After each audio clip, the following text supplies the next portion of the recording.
Let's get spooky.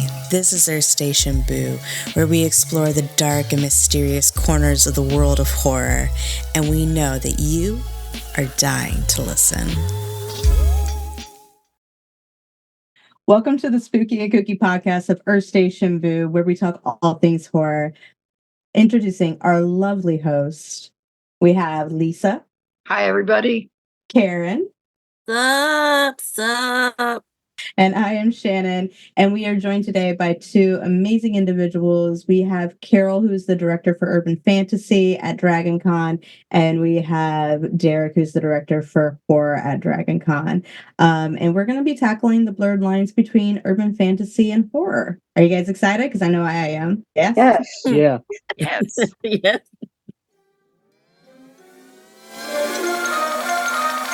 Hey, horrorholics, it's time for the Ghastly Report.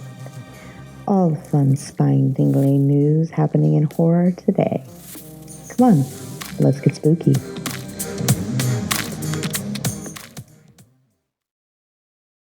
All right, Lisa, what do we got going on in the world of horror? All right. So I got a little note the other day, and it turns out that the creator of American Horror Story is at it again. In the fall, Ryan Murphy is coming out with this thing called Grotesque. I'm probably not pronouncing it right, but that's how it sounded.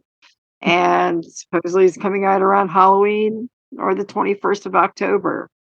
But he hasn't really put anything else out, so he's going to pretty much do what he did with American Horror Story, just give us some teasers to pull you in. Then, if you guys have streaming services, I have some 10 of really good indie films on Peacock that are streaming right now. Starting off with one of my favorites, Late Shift. Late Shift, we got. Then we have Tourist Trap. Curtains, which is an old movie from the 80s. If you guys are afraid of dolls, you definitely want to watch that. House at the End of Time. The Dark Red, which I've got on my queue, so I'm probably going to look at it later on this week. Starry Eyes, which is really good. The Triangle. Cheap Thrills. Late Phases, which is a werewolf movie, if you guys are into that. Honeymoon. And those are the 10 that are now streaming on Peacock. I definitely suggest you take a look to at least Starry Eyes and The Late Shift and Late Phases, if you guys like that kind of stuff. So, also, if you guys are gamers and you guys like horror, Killer Clowns from Outer Space is now on Xbox and PlayStation. So have some fun wrapping everybody in cotton candy. And that's all I have for the news today. Okay. Karen, do we have any fun things happening in the realm of horror literature? So on the 22nd of this month, David Jack Fletcher's The Haunting of Harry Peck is coming out. And then on the 24th, we have When I Look in the Sky, All I See Are Stars. And then we have several books are coming out on the 25th. So I'm going to name a few, and then you can look on our Facebook page to get a whole list. Our Little Secret by Lisa Jackson. Love Letters to a Serial Killer by Tasha Coriel. Black Easter by James Bleish, and a whole lot more. I think I have like 10 more on my list. So go ahead and look at our Facebook page just to peruse what's coming out on the 25th. Rock on, rock on. And for all of our horror people who love going places and being spooky with other spooktacular individuals, there is a change of date for FrankenCon, which happens to be in Tennessee. It's actually going to be the weekend of I think the 9th, 10th, and 11th. They posted that up. So if you're a vendor or if you were planning on going, just keep that in mind that the dates have officially changed. but we'll keep you guys updated on a lot of that kind of fun stuff on Fridays in our Facebook group as well.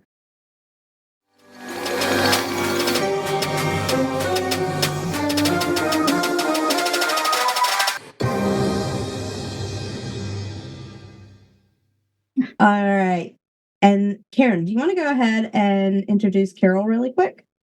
Oh yes, this lady, I love her. I mean, she took me into her track when it first started, and I love being one of her minions, the fabulous Carol Malcolm. Well, you are very kind. I'm so glad that you are indeed part of the urban fantasy track. And it has been around since 2013, and I actually got flagged down at the Dead Dog, which is the after party and dinner that goes on for volunteers at the end of con every year. And Karen and her friend Leah flagged me down as I was walking by their table, and they said, "Oh, do you need any volunteers? Because." And we would love to count. Well, it just turned out that I said, "Well, send me an email, and if I end up with some openings," and I did fairly quickly, because the first year of any track, you're going to end up with a few people that they don't last. In other words, so I had two spots just ready and waiting for Karen and Leah, and I've been very pleased. And I, have been a fan of the kinds of things that I do on the urban fantasy track, which I will say is a hybrid track. We cover both books and media. And I've been a fan of all things urban fantasy for many, many years. And I was very honored to be able to take over, or, the track was created and they said, "Would you do this?" And I said, "Why, sure." So, and many thanks to Derek, by the way. There's a whole other story about how that all happened. But in any case, that is pretty much my story with the track. Rock on. And we have Derek, who's the director of horror there at DragonCon. Would you like to tell the story of how the tracks became? Sure. And introduce yourself a bit? Yeah, my name is Derek Tatum, and as mentioned, I run the horror track, which actually started off as the goth track back in I guess the early 2000s. Is 2005 when the then chairman of DragonCon asked me if I wanted to become the director of the goth track.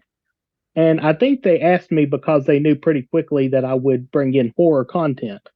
Because at the time they didn't have a horror track, believe it or not. And at first it was a goth track. It went through a couple of name changes, and we wound up with it being the dark fantasy track. In about 2008, I had met Carol through a Barnes and Noble message board, but I was impressed with her knowledge. And also, I think she had said that she had worked with Diana Gabaldon at one point at a convention. Yes, at a festival. Yes. I escorted her around one day. Yeah. And I was like, well, she has experience dealing with authors, so I think she would be a good addition to the track. And the track actually existed until 2013, when it became, frankly, a little unwieldy because of all the material that would fit under the umbrella of dark fantasy. So we got the track split in 2013 into horror and urban fantasy. I knew that there was only one person who could run the track, and that was Carol. And so I was very happy when they brought her on as the director of urban fantasy. Plus, I also knew that we wouldn't argue over what properties belonged where. Well, thank you very much. And the funny thing too, and I tell this story occasionally, is that a friend of both tracks, a wonderful author, Delilah Dawson, her comment after the announcement was made, I don't remember if it was mine. I think it was mine, when I said that I had been made the director of this new track after it became official. And she said, "I feel as though my parents are getting divorced, but one has a pool and one has a trampoline, so it'll be okay." I mean, it's true. It's true. It's true. But Derek and I get along fine. So, All right. So, with all that being said, thank you both for coming on. We really appreciate it, and we're really excited to get this episode going and talking about the blurred lines between urban fantasy and horror. Let's kind of start with everybody's initial thoughts because we don't know. After this conversation, our thoughts might change. So, Carol, do you want to go ahead and start? well, they certainly are neighbors, and usually, we usually see elements of both. You see the elements of one in the other fairly frequently. And I think that as far as urban fantasy goes, that it could probably be seen as kind of an offshoot of horror in many ways, because if it's a focus in a different approach, I guess you could say, from what is the purpose of some of the elements there. And I think that that's one of the main differences between the two. And, I think that when it comes to horror, and Derek and I have discussed this before, is that really the intent of horror is to frighten, is to scare you. And urban fantasy has elements of that in there. That's not the only thing that it has in there. And I think that as far as horror goes, you do get some horror that does have supernatural elements. So which is pretty much an underpinning of urban fantasy.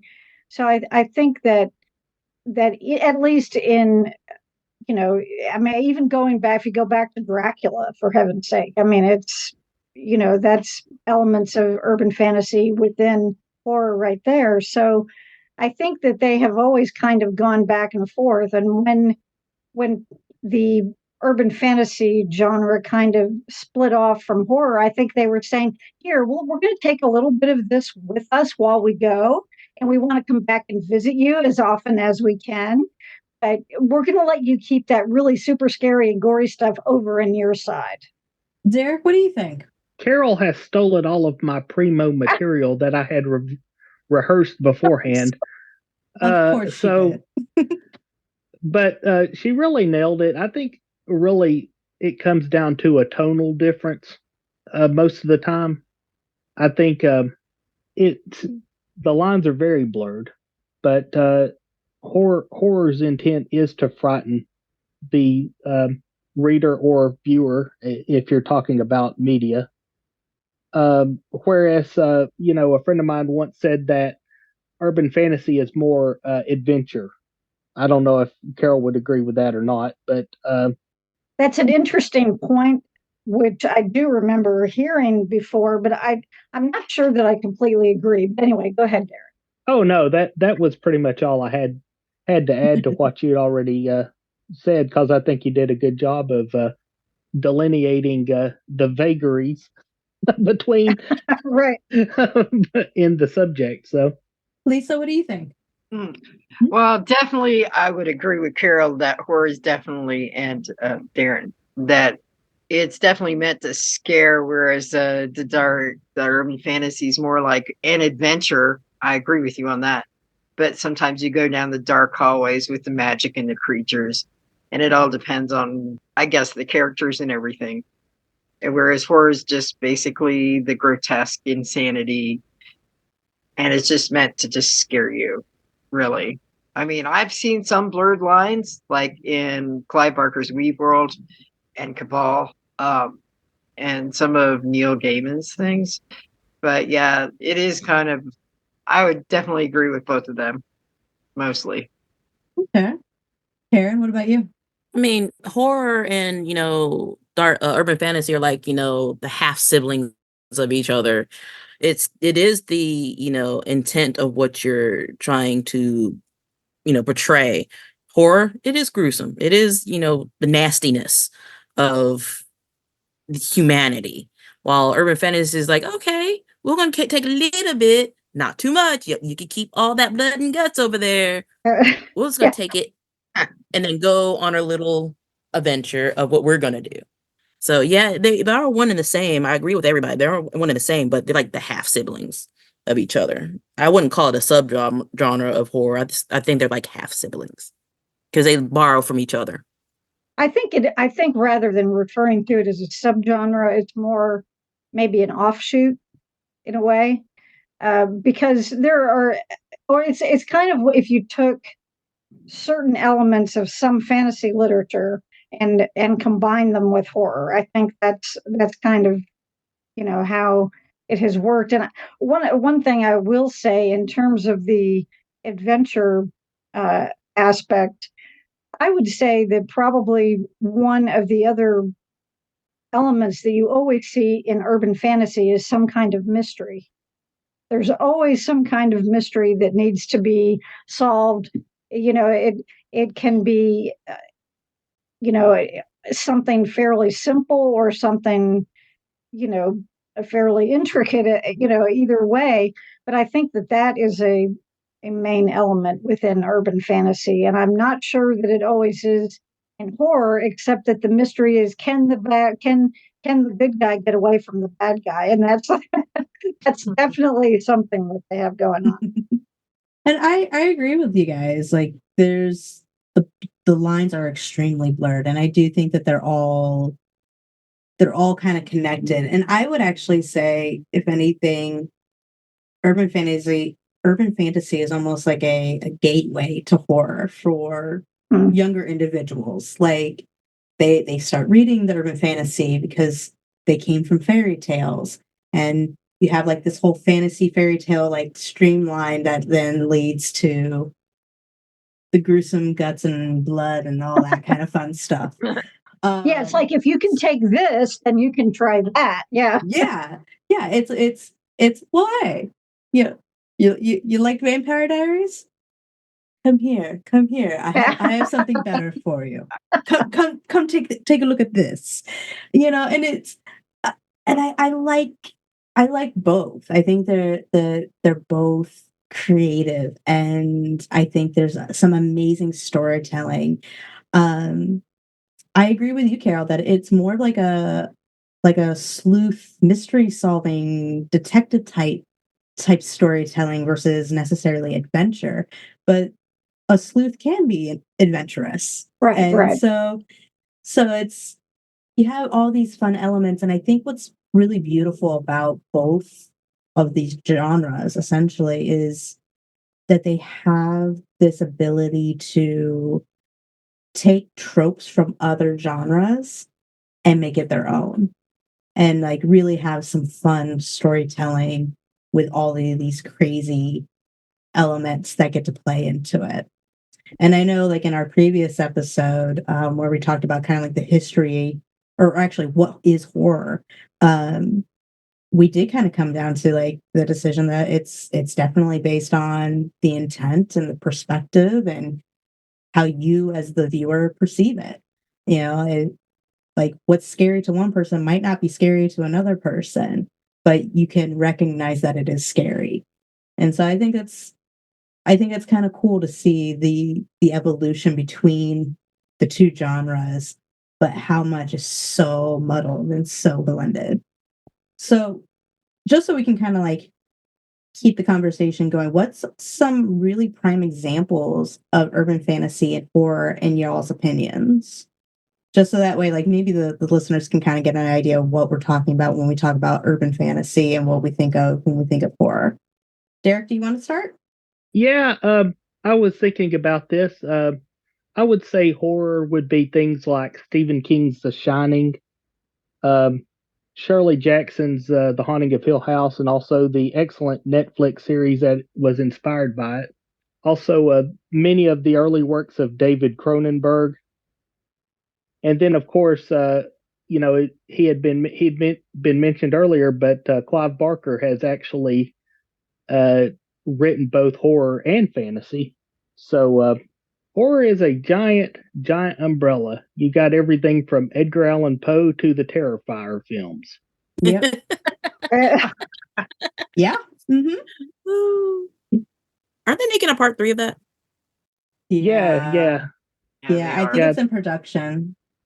Yeah, I think it comes out this Christmas, I believe. Carol, what do you think? What are some prime examples for you? Well, if we're talking media, just going off of Derek's, we've got the prime example, the one that began it all, and that if it were not for this, none of the others would exist. We've got Buffy, the primarily the series is what I'm thinking of. So that, I mean, of course, the movie existed first, and the series grew out of that.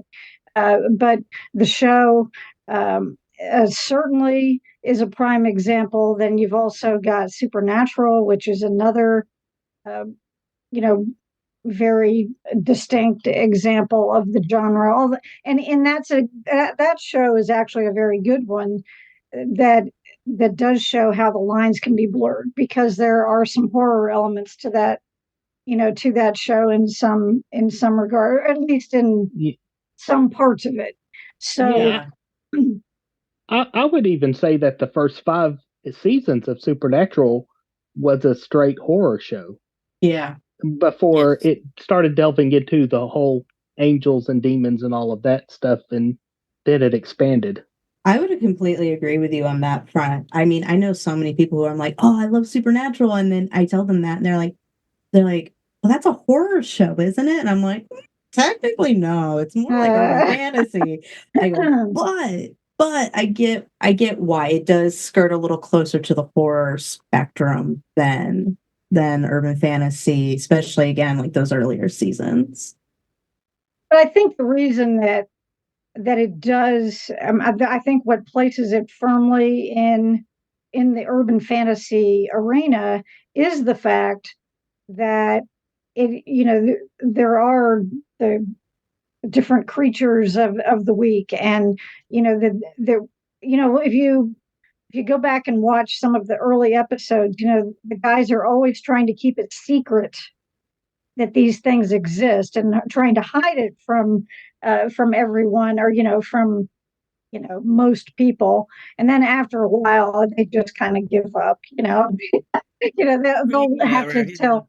They let some people in on it, and I think, and they're usually covered in blood at some point in the episode. Right, yeah. And I think that one of the ways to explain or to define urban fantasy is that you, for the most part, need to have a real world setting. Now, there's some urban fantasy that does have, like maybe somebody goes through a portal somewhere else, but where most of the action is taking place in, in a recognizable world. So that is part of it. But you've got the addition of the supernatural entities or magic, and I think that's how you can kind of how it sets itself apart from other kinds of other things in a similar genre, but are not exactly the same. And I think that you mentioned Vampire Diaries. That's also another good example of urban fantasy. All of those are, and then something like The Magicians certainly was, even though that's one that did have, some things taking part in a different world too. So, but those are all examples from the media standpoint. When it comes to books, we have lots of very well-known series that are great examples of urban fantasy, like the Dresden Files by Jim Butcher and the Hollow series by Kim Harrison, both of whom will be at DragonCon this year, I'd like to say. And the Mercy Thompson series by Patricia Briggs, who sadly will not be at con this year. But I know, it's very sad. So those are all good examples. Carrie Vaughn's Kitty Norval series, where you get people who are acting, or they're either working with, or they are part of themselves, some kind of supernatural community, more or less. And they're trying to, and they're interacting with the human world too. And it's those are all good ones. And we've got the the Kate Daniels series by Ilona Andrews, they will also be at DragonCon this year. So that's going to be very exciting. Lisa, what do you think? What are some prime examples for you? Okay, well, definitely I'm going to probably age myself here. Some of the examples of urban fantasy, and we hadn't touched on this, would be Ray Bradbury's Something Wicked This Way Comes, and also A Halloween Tree. They're set in, the regular world, but there's the elements of magic and everything. And there's that mystery that, the kids have to solve as well. So, also, I would definitely say Weave World by Clive Barker and Cabal are really good kind of urban fantasies, because especially Cabal, because mostly it's like, you have the world that they have to find that's actually in the world. It's just hidden. It's not really a supernatural world, but it is kind of. I don't want to give it away. I want people to read the book because it's good. But I know I'm horrible. I don't like to give spoilers. But no, that's good. Yeah, that's good. I see too many people give spoilers. But also, as far as like horror in the urban world, that's not urban fantasy, would be Guillermo del Toro's The Strain. Yeah. It's horrifying, even though it's in modern world or whatever, but it's still good. And we have Stephen King and all that, but Ray Bradbury's always been one of my favorites since I was a kid, and Barker, well, he's just always been one of my favorites. Karen, what about you? For me, like, television wise, movie wise, I would say Librarians is a really good example of urban fantasy. Wynonna Earp. Yep. Yes. Thank you. Good urban fantasy. But on the flip side, if you're looking at horror, Michael Flanagan's The Haunting of series. Yeah. Great horror. Keeps you on the edge of your seat. And then you're also looking around, making sure that there's nobody like, coming up on you, taunting you, stuff like that. Literary wise, I do love me some James Tuck. He does the Deacon Chalk series. Faith Hunter, she does the Jane Yellow Rock series.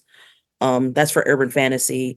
And then you have your, other authors for horror, like H.P. Lovecraft. Yeah.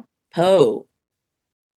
Stephen King, because he's like one of the biggest horror, phenoms out there.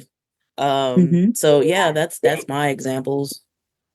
I want to mention something about that. And I'll say this, but I won't say his name. Not that he would necessarily ever hear it, but my oldest grandson, this was about 4 years ago.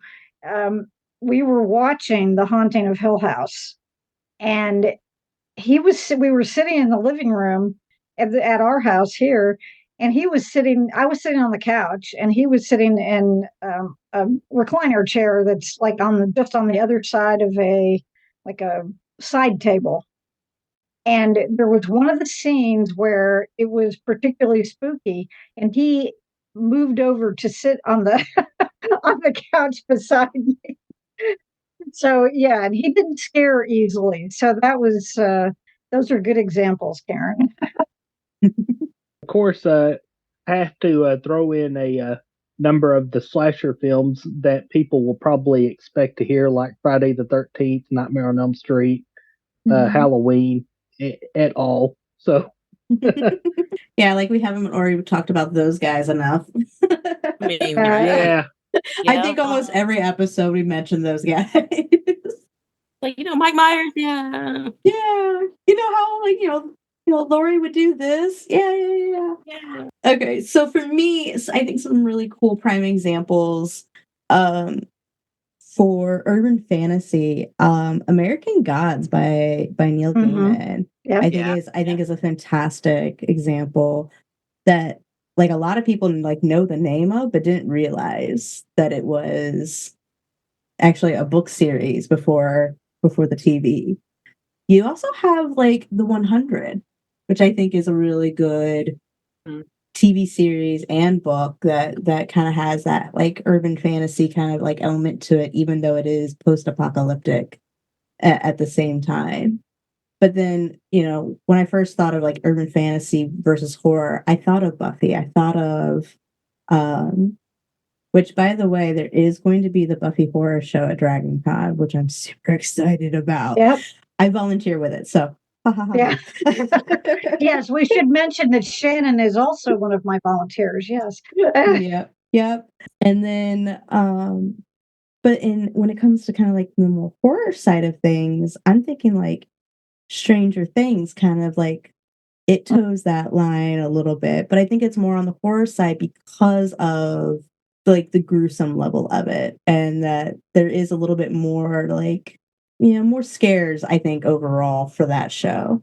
What was the latest the House of Usher series on Netflix? That was fantastic.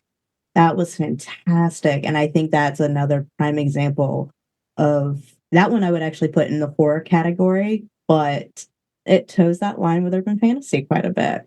Oh, Good Omens. Good Omens. Oh yeah, Good Omens. That's a good one. So what do you think defines what urban fantasy is specifically and what horror is specifically? Carol, you want to start with that one? Sure. I think that when it comes to urban fantasy, you do need to have a real world setting where most of the action of the story takes place. It could be, even if it's a made up city, it could be a fictional city, but it has to be a recognizable world that you could, walk out your front door and see what you see, or when you go to town, you might see those kinds of things.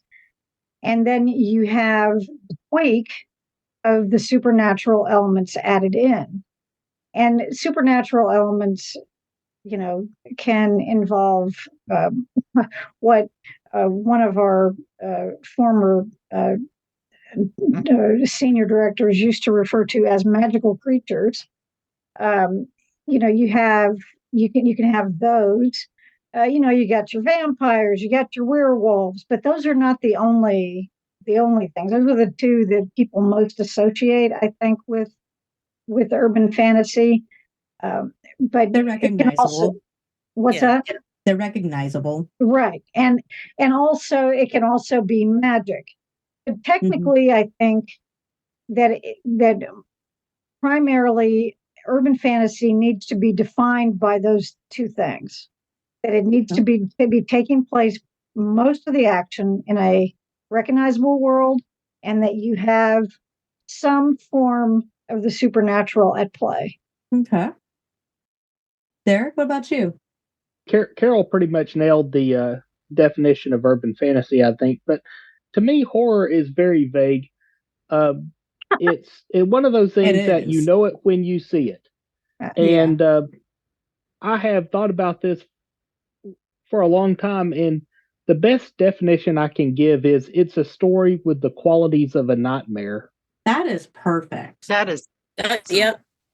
yeah, But I like that. I like that too. That's awesome. Is it okay if we like tweet quote you on that one? No, by all means, go ahead. That is like perfectly poetic, but absolutely factual. I love that. And I will definitely agree with the both of them because that's a spot on. It is. I think that is a spot on definitions for both. Lisa, you agree? I totally agree. Rock on. Okay, so now that we kind of like have our initial thoughts, we've kind of like given like a good example and definition of what these two things are. Let's talk about how they are the same and like a lot of the similarities that they have. And then once we go through that, we'll talk about the differences too. So who wants to start with the similarities for these two subgenres?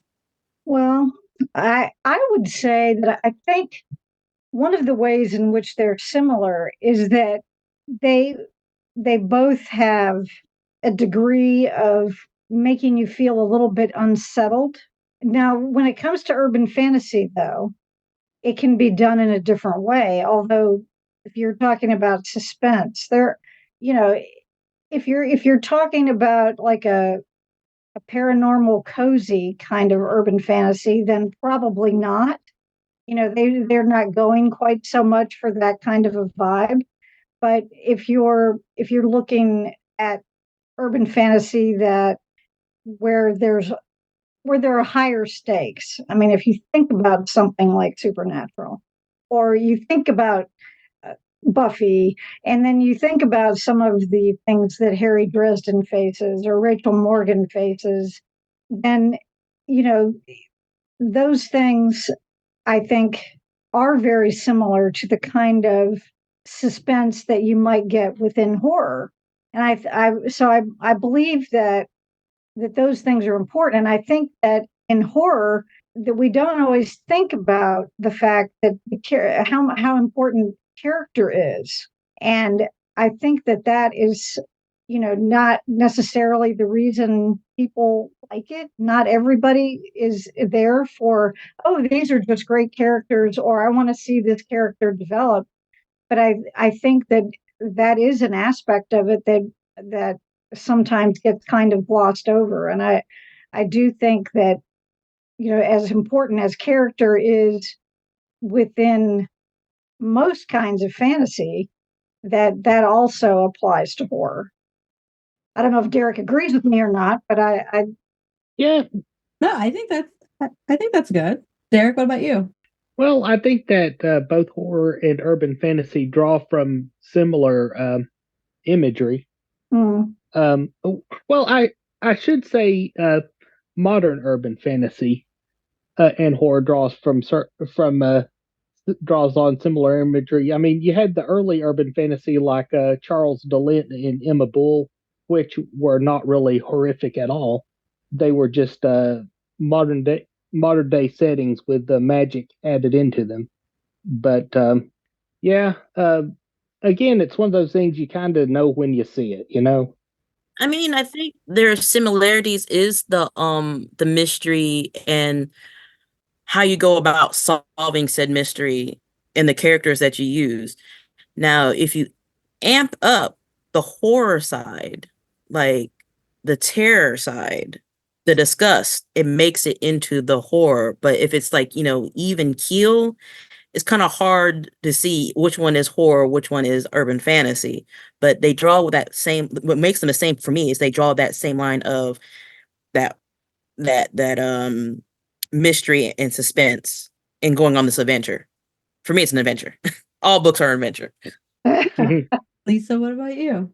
Yeah, I would agree with Karen. It's something about they draw from that unknown with the monsters, and the magic. You never really know what the direction is. And yeah, I agree with you. It is an adventure.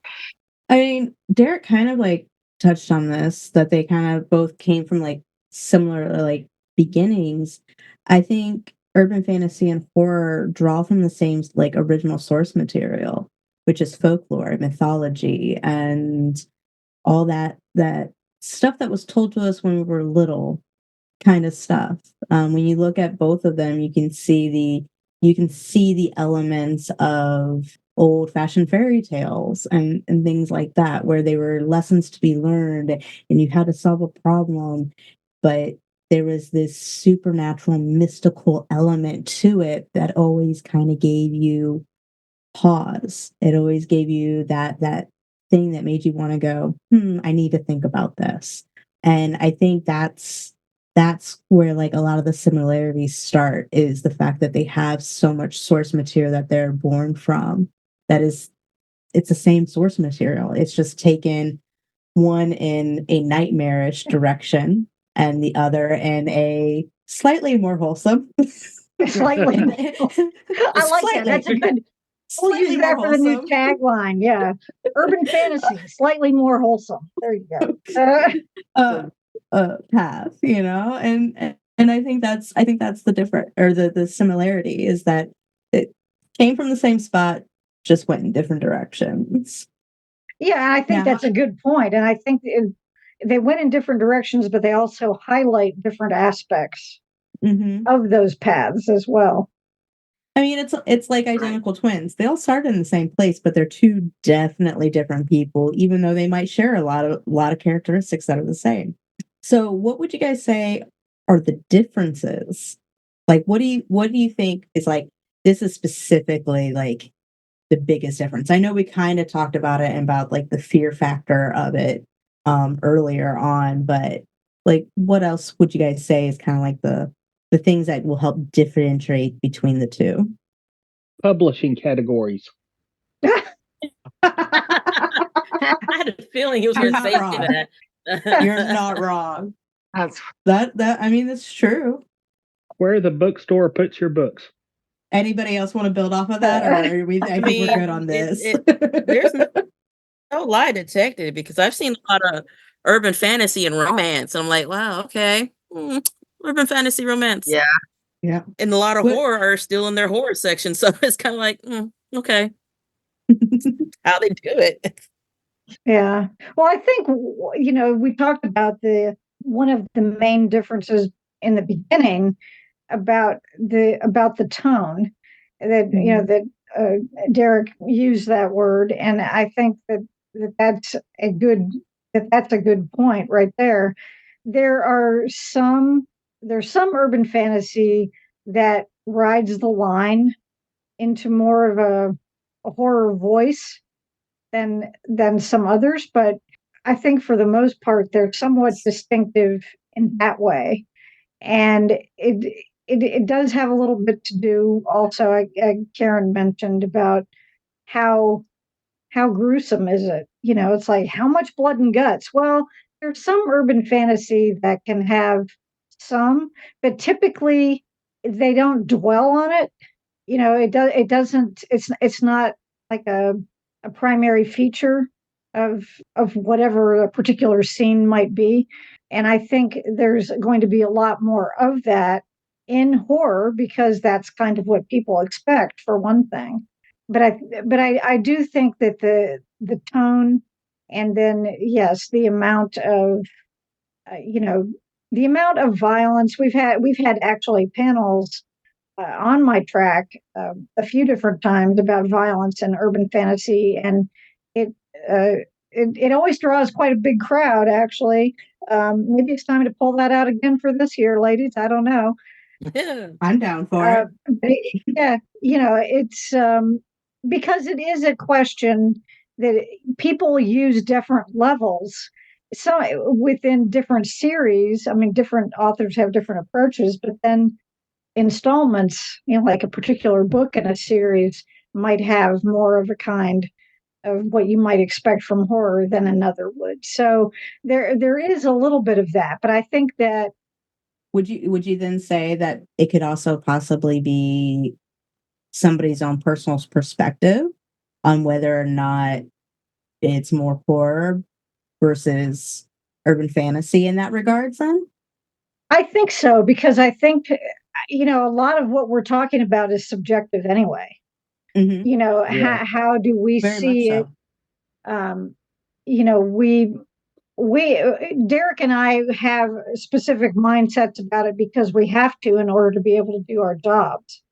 Yeah. To do it effectively and to be able to provide the kind of programming that people want. So we have to have some pretty clear notions in our mind of what these perspectives are that people might have. But yes, it can be a very personal thing. I mean, I've had some people think that, some urban fantasy has too much stuff in it that they're scared of or don't want to, oh, that's that's too gruesome for me, or, whatever. So it's a matter of, well, what are you expecting? So do you guys think that the two almost feed into each other?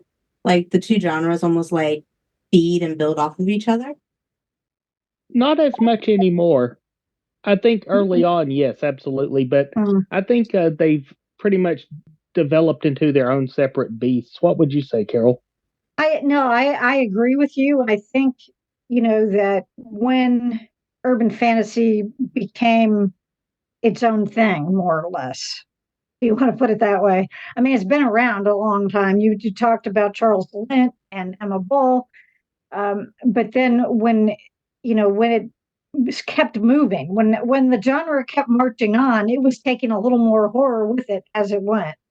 And I do feel as though that there will always be that connection, that there is a little bit of that. Still, I would say it would probably be more from the direction of um, you know, urban fantasy siphoning off a little bit of the a little bit of the horror rather than the other way around. For one thing, because horror has been around a lot longer, but it's as a genre, but also the with more specific intent also, that I think they don't really need to feed off of anything else. Has urban fantasy influenced horror at all? I think maybe a little bit, and I say that because I think that it does have to do somewhat with some of the characterizations and character development that may in more contemporary horror.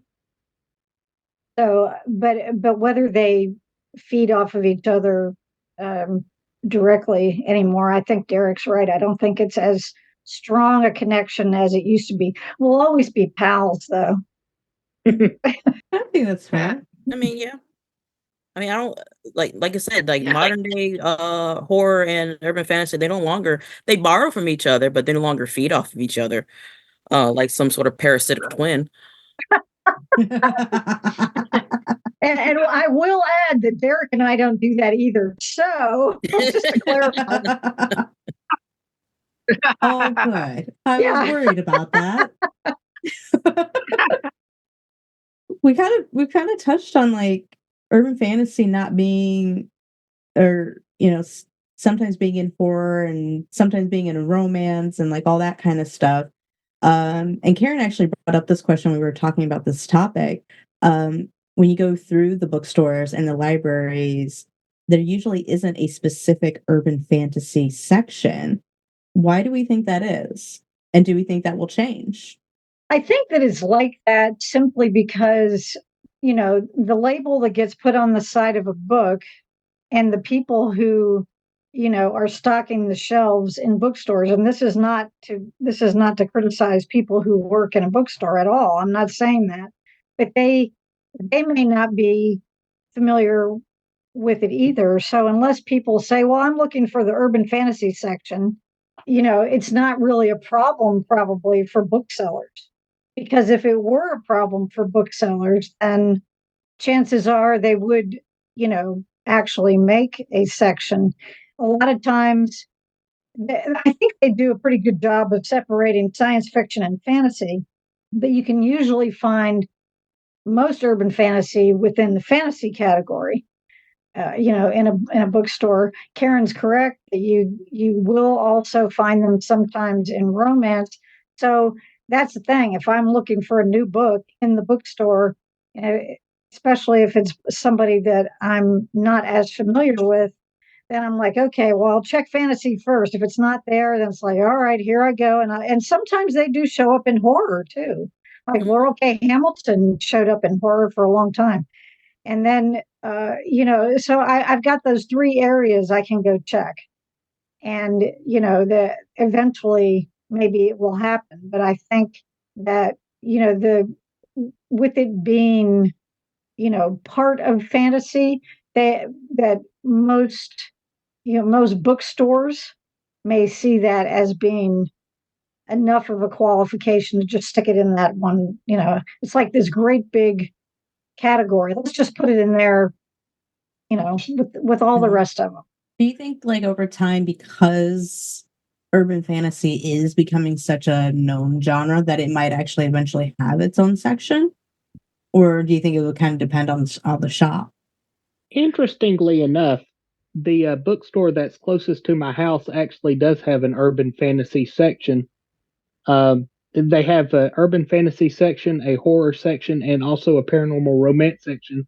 And when they first introduced these sections, they even had handy guides on the ends of the aisles saying, okay, this is the difference. Of course, I can't remember what the differences are. Otherwise, they might have been important to mention earlier in this discussion. But But Derek, you're not the only one. There's a couple Uh, of local bookshops for me that actually have an urban fantasy section, but my library doesn't. But the bookshops do. So I think that's kind of interesting. now, interestingly enough, the local chain of the local store of the largest bookstore chain in America, you can read between the lines here. right, They yeah. at first they after the pandemic was over, they tried to introduce an urban fantasy section, but it was not very good. Let me just say that. So eventually, they just folded all that back into fantasy. That's so sad. Yeah, I would imagine that part of it too, though, is, dependent upon how much room do they have. That Yeah. Oh, that. I mean, and it takes, it takes space and it takes somebody's time, because if the book itself is going to be labeled fantasy, on the binding, on the cover, on the spine is what I was looking for. If it's going to be labeled that way, then somebody has to either know better that, okay, well, yes, this is fantasy, but this is not Tolkien fantasy. This is something different. Uh, they have to. It would be extra work for them. I mean, I hope that it happens, but I don't believe I've ever seen it. I have seen some books that on the spine are labeled urban fantasy, but I've never seen, I don't think, an urban fantasy or a distinct urban fantasy section within a bookstore. And I'm very glad to hear that there are some. Me too. I need to visit that bookstore. Yeah, McKay's gets a lot of my money. I'll just say that. Here, take my money.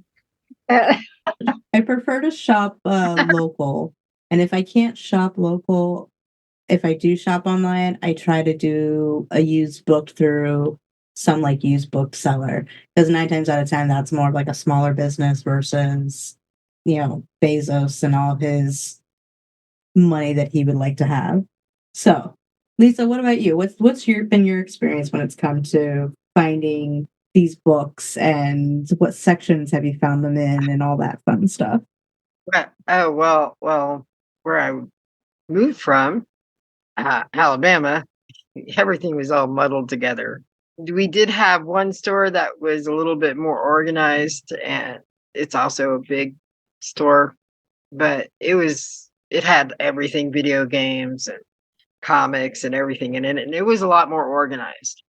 Libraries, not so much.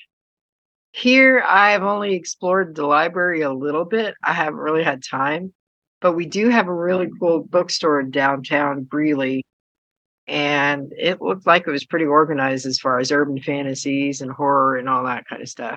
It's just got a little bit of a smaller section. Rock on. And I agree with you. I'd rather shop local because I'm all about supporting local businesses. And I got a book. It's a horror called Stray, but I got it from a independent person to get that. And it made me feel good because I know that I was helping them out as his local business. So I would definitely say that Anita Baker needs to be in the romance of urban fantasy. I accidentally grabbed one of her books on CD to see what it was like, and yeah, it's romance. It should be there. Well, this was in the earlier stages of the series, which had much less of what you're referring to and a lot more of the horror elements. I know. I read one of the earliers. I like the earliers much better. Yeah, I remember Borders, God rest their souls. Yeah, would put the Laurel K. Hamilton in the in horror before. Yeah. Because at that time they didn't know where else would it fit, and that made sense. I mean, I think that it did make sense then, but Yeah. On the other hand, they've always put Charlene Harris in fantasy, so Mhm. it's like splitting hairs sometimes. So Right. Yeah.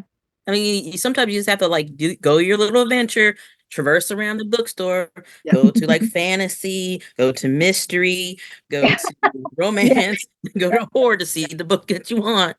And when it comes to smaller bookstores, independent bookstores and just smaller local ones, they're never going to have, unless they're a really big place, which they typically aren't. They're not going to have lots of room for big sections on any particular subgenre. They're going to be having to. I mean, I applaud them for having any at all, but they're not going to be the same as walking into what you might get in a larger chain bookstore or whatever. So it's it does take some knowledge on their part, or at least some research, to be able to make those to be able to make those sections. Yeah, we do have like a here in Macon, we have a bookstore, a local bookstore that does trade-ins. You could like trade in your old books, and he normally does with used books. Sometimes he'll get like new books in, but when you go in, you just have to like look through the shelves because the store that they have is smaller than his other stores, so you have to like look through his shelves to see if it's urban fantasy or not. Or horror, because sometimes horror is placed with fiction or fantasy, Right, sci-fi. yeah. Yeah.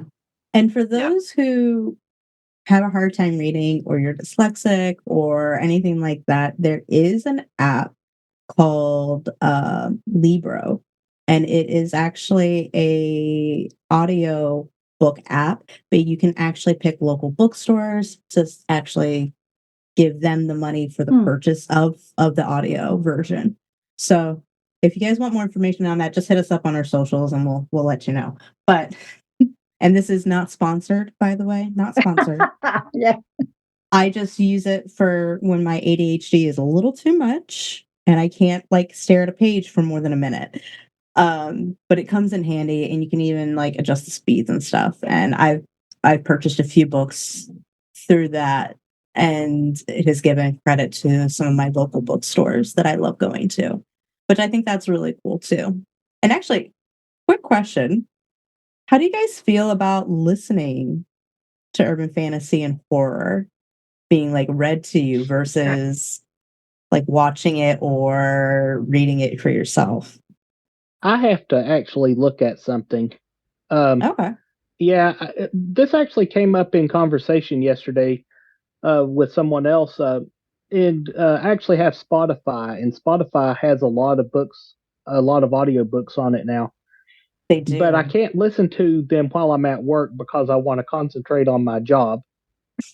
But after Yes. work, I don't really want to just sit in a chair and listen to something without being able to hold and look at something, That So makes for me, sense. it's kind of a maybe if I listen to them while I walked around the block or something, that might actually, because I know some people who do that.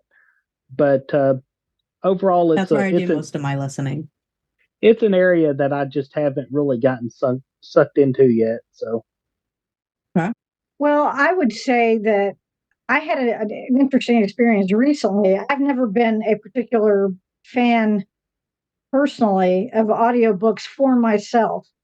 I think they are an absolute godsend for people who either cannot read because of a physical disability or don't have time. true. And I think that they are absolutely wonderful. So when I say that I'm not a fan of them for myself, it's because I I have, I think, more difficulty trying to focus just on that.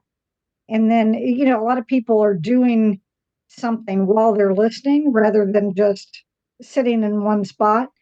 And I'm one of those people that when I watch something or when I read something, it's got to be, I've got to see or hear every single word, every single thing.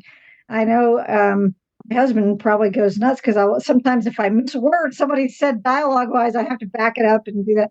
And that's annoying if you do it with a book. And I would find myself getting aggravated the few times I've tried listening to audiobooks while in the car because it's like, okay, I've got to drive. But I applaud those who can do it. I think it's a great thing. But recently, the Slayers audio drama that came out, I thought, okay, well, this is going to be interesting for me to do because of not typically listening to audio books. And so I found it to be fine because I was doing it for a specific for a specific purpose and reason that I was going to be talking about it. We did a panel on it. So I was able to sit down and do that, to listen to an episode, which was typically, I guess, about 50 minutes to an hour or something like that. And I could sit there and do just that. But, and tell myself, okay, well, there might be a cliffhanger at the end of the episode, but I'll do the other episode either later or the next day. So I could do it for, in that way. But again, I think that audiobooks are wonderful. It's just that they're not they're not something that I partake of personally. And good points. Yeah. And that's fair. Like, how you consume media is very much a personal preference. Sure. Yeah. I mean, Yeah. I can't really do audiobooks because because if I miss a word or something, I have to rewind it. Like, what just happened? So when it comes to reading books, I prefer to read it because I'm like, you're looking at it. Did I just miss something? Let me go back a couple of pages, But anything else, like I could sit there and listen to true crime podcasts and be like, and do something else while I'm listening. And Yeah. when it comes to books, I can't. But for watching TV, for some odd reason, I could do multitask. I could sit there and watch the movie and read a book, and my brain goes, okay, this is what happened in the movie. This is what happened in the book.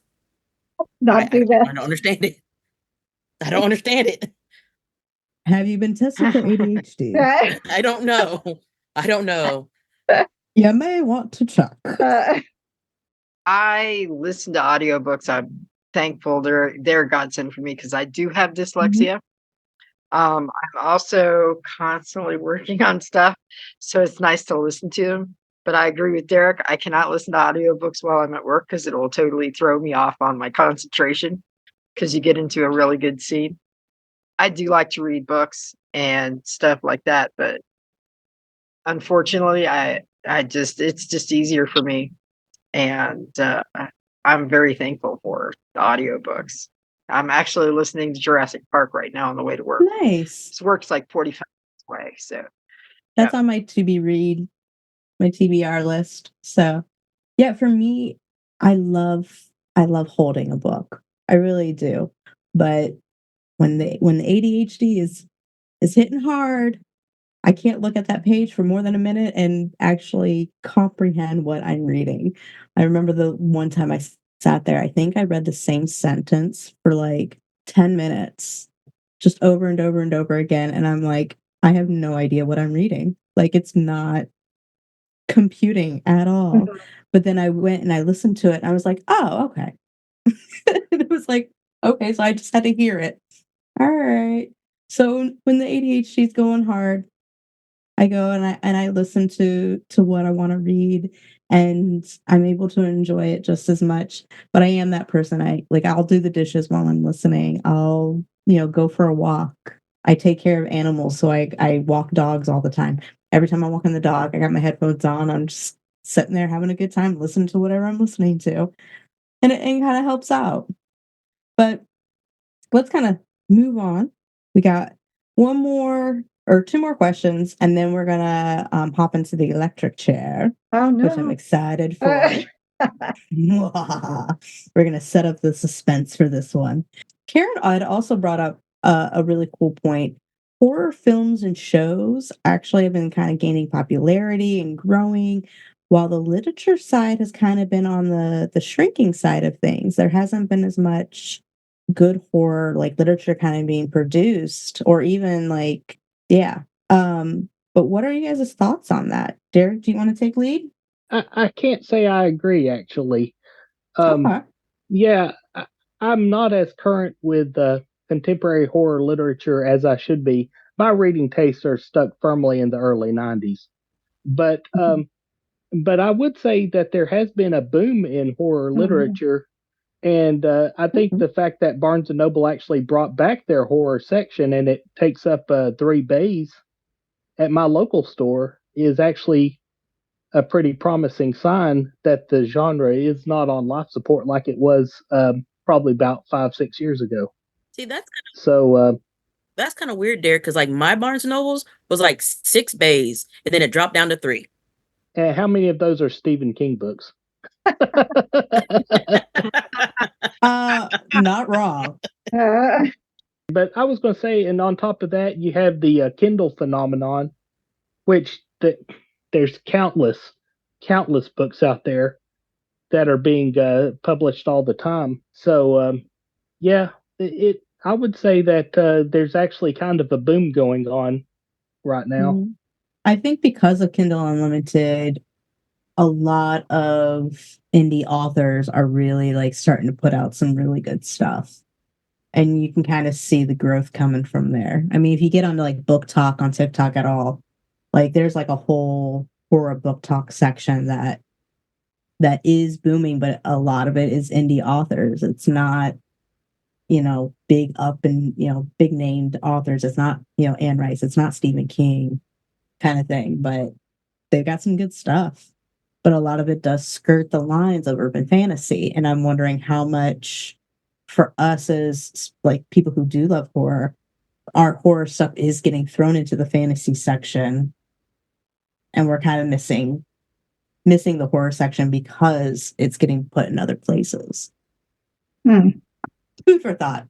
Well, I haven't really experienced that, but Derek, you should answer that first. So, I don't know. I actually notice a lot of fantasy titles in the horror section when it comes to Kindle Unlimited. In fact, I quit looking at Kindle Unlimited because it was difficult to weed through all the stuff that didn't really seem like it belonged in horror. But yeah, I do know. I mean, I certainly know several authors who publish through Kindle Unlimited. So, but yeah, I stand by it. I think that we're going through kind of a mini boom right now, and probably I should update my reading a little bit more than I have been. But well, and there are also multi-genre authors. I think but that's becoming more common.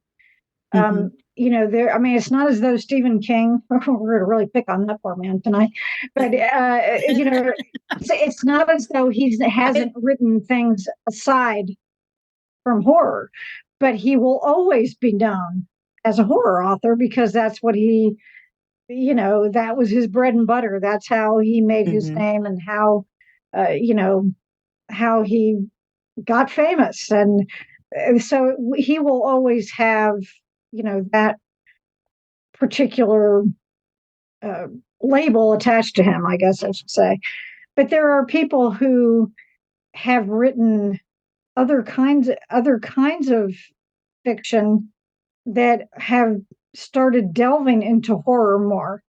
And I do think that part of that can probably be attributed to something we all experienced over the last few years, that it was that there were differences in people's mindset about life and making you question things, and certainly that can lead you down some paths that could lead to horror, when you start thinking that way.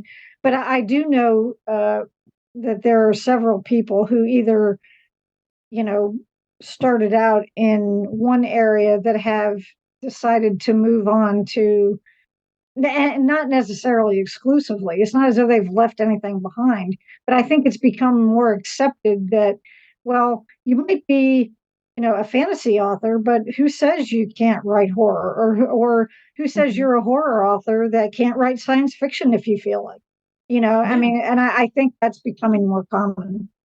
And then our final question before we kind of go before we get to the electric chair. Oh no.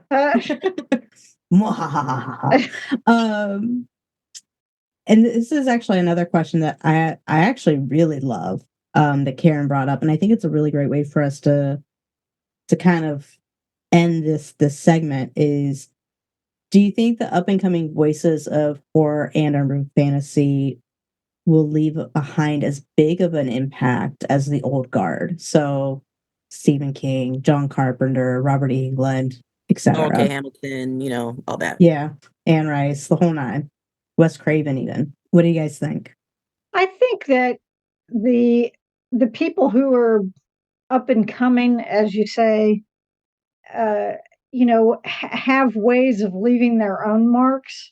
And I think that there are a number of authors who've been influenced by some of the people that you've named that, I think that they can. I think that they will because they have their, they have their legions of fans, I should say. And that goes for authors in any genre, really. And I think that when it comes to horror, for example, is anything ever going to have the same impact that Dracula had? Well, maybe not, but at the same time, it can have a different impact. I mean, I'm picking that as an example, or as Derek mentioned much earlier in our discussion, Poe. I mean, those are people that the reason they had an impact is because they were some of the first people to do this that had the wide appeal that it did, that they had the wide readership. And I think that when when other people kind of pick up the gauntlet and have to carry it forward, that has mixed results sometimes. But I definitely think that there are people out there who can do it in both literature and media. Now, as when it comes to horror media, I'm not quite as familiar, but certainly in my heart, nothing will ever have the same impact on me that Buffy did. Nothing. And I can assure you there are lots of other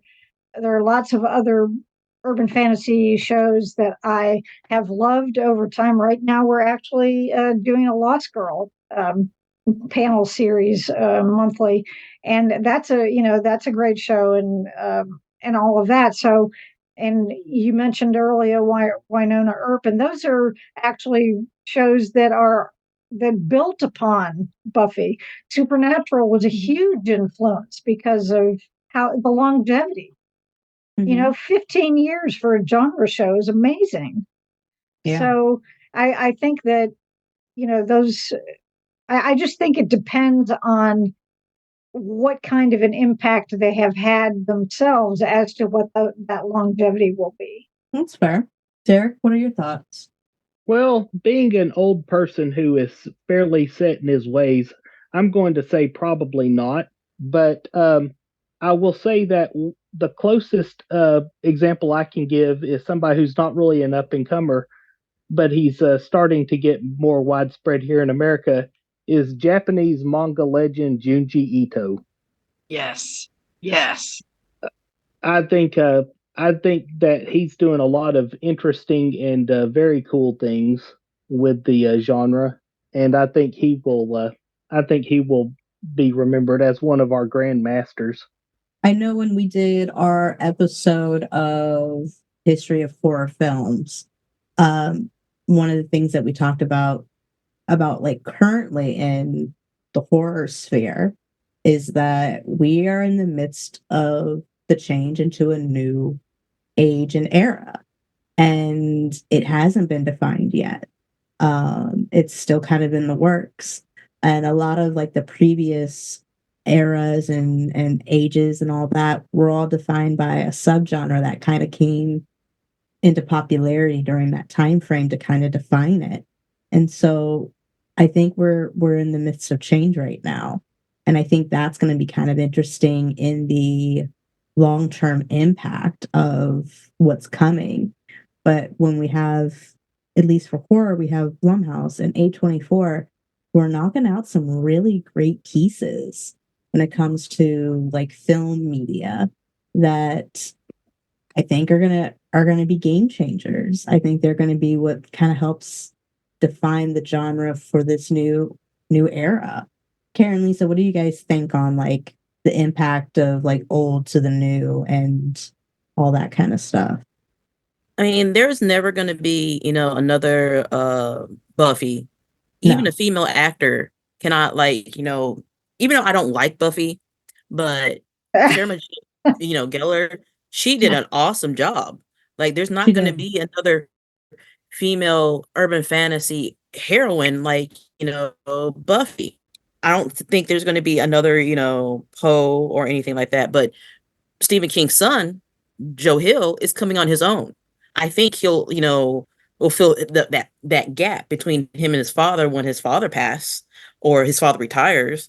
But as for, anybody else leaving an impact or leaving a cycle that could be built on, I don't really see that. But man, Ito, dude, love me some of that. I got my hardback of the Uzumaki. I've been reading that thing. I will say, it's going to be hard to follow up some of the greats. Like as far as The Lost Girl, I really like that series. That was a great series. And but yeah, Junji Ito is probably going to be one if they ever make his movies right, because I saw the Netflix horrifying thing that was just awful. And that was awful. It shouldn't have been in Yeah, I quit watching it because so many of those stories hadn't been adapted into English yet. And I was like, I don't want my first exposure to these stories being this way. Oh, well, they were also wrong in the Technicolor. He should not be in Technicolor. No. Well, you have to think it's Netflix that's doing it. Yeah, true. But there's someone who is up and coming in the horror that a lot of people haven't paid attention to, is David Cronenberg's son. Yeah. He made a couple movies, and my son and I were watching one, and he's like, "Oh my God." So I can't remember the name of it, but they like changed their faces. It's like the something pool or something. The Infinity Pool. Yeah. That was really good. And I think he's going to make a mark. Guillermo del Toro has definitely made a mark for one of our new masters, as long as he gets to do his own stuff. Yeah. Interestingly about Del Toro, though, would you really call a lot of his stuff horror? Because a lot of it seems to be more of this dark fantasy to me. Well, the older would be more horror. And did you see Cabinet of Curiosities? That was definitely yeah, I did see some of those. Yeah. I think he's somebody who does toe that line between fantasy and horror. Yeah, true. I think he likes playing in both. And so, but what he has done in horror, and specifically with like the special effects stuff that he's been wanting to have done, I think it's going to be a game changer. I just kind of want him to get unleashed. Like Guillermo Unleashed. Like that could be a whole other story. Like just here. Let's take the leash off. Let him do his thing. Like for me, there's a lot of artists who I think that needs to happen for. Just let them rip. Just let them rip. Like let them go. Let them do what they want. Just give them the money to make it happen. Because we're gonna get some amazing stuff if that was the case. Yep. All right. It is time for the electric chair. All right. So those of you who have been listening since day one, you know that Karen, Lisa, and myself have actually been in the electric chair ourselves, and we came out unscathed. So I think these two are going to survive. However, it is their turn. And I'll ask the question, and I'll give you guys both a chance to answer the question, and then we'll move on to the next one. All right? First question. Now that you guys are all strapped in, who is your favorite horror villain? Derek, you get to go first. Well, I would say classic Dracula.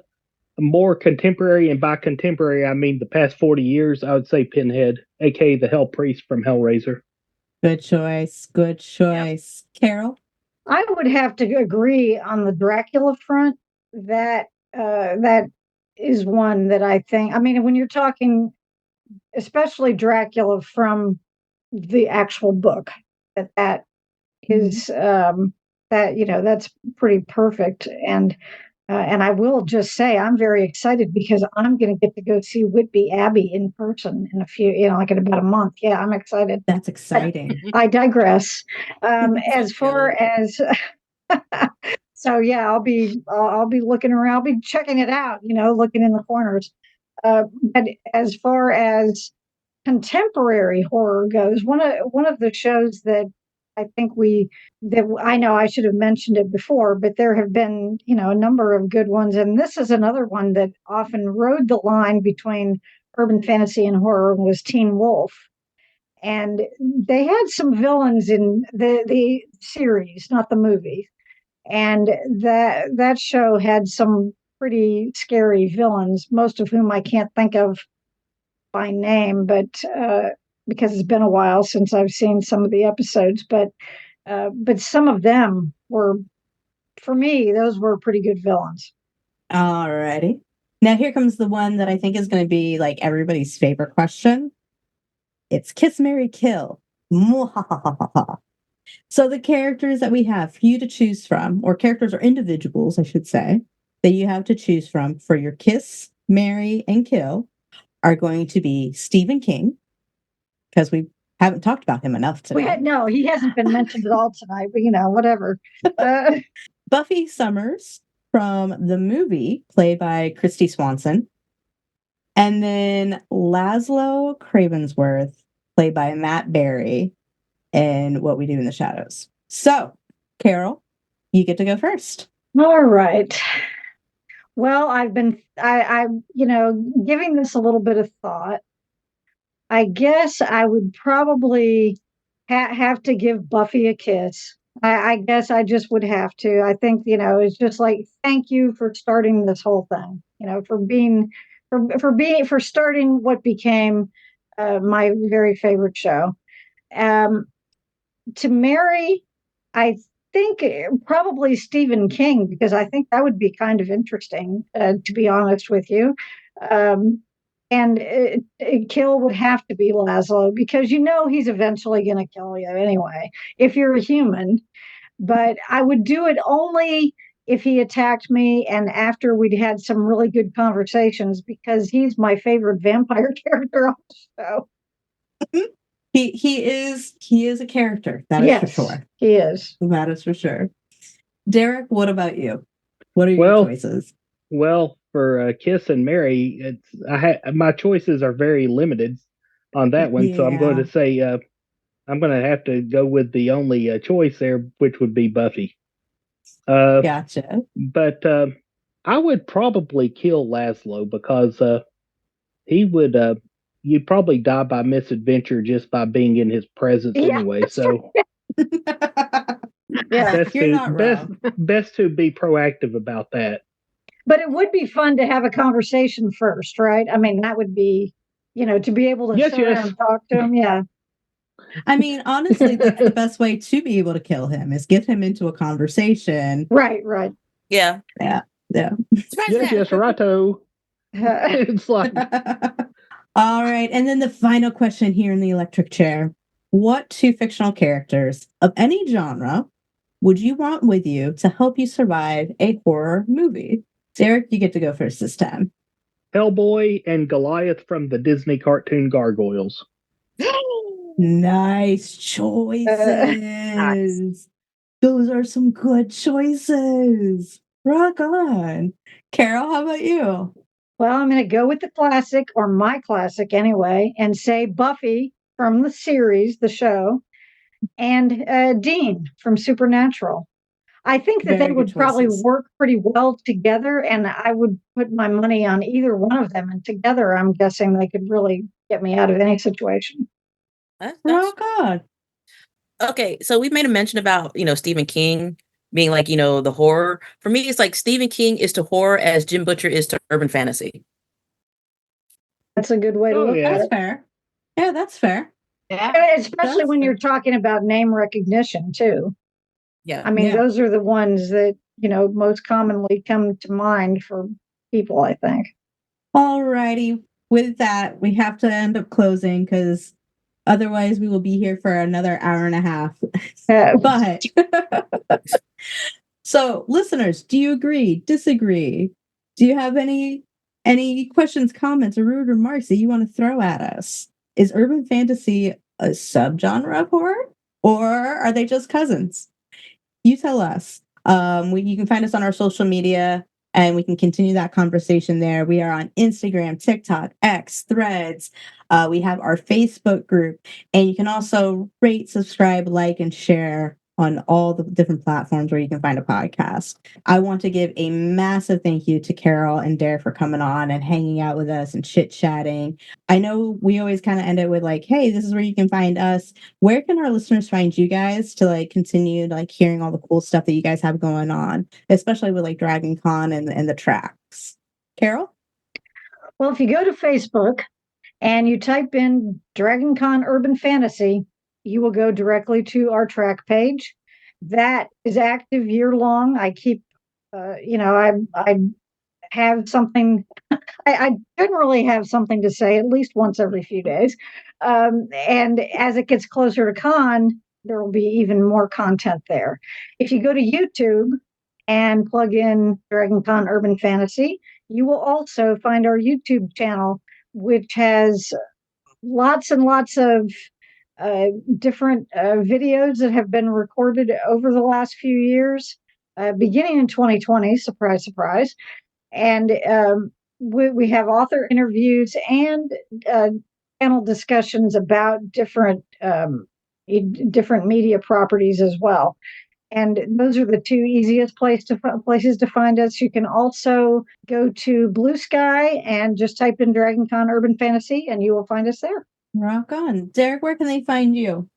On Facebook, if you type in DragonCon Horror Track, that should take you to the page.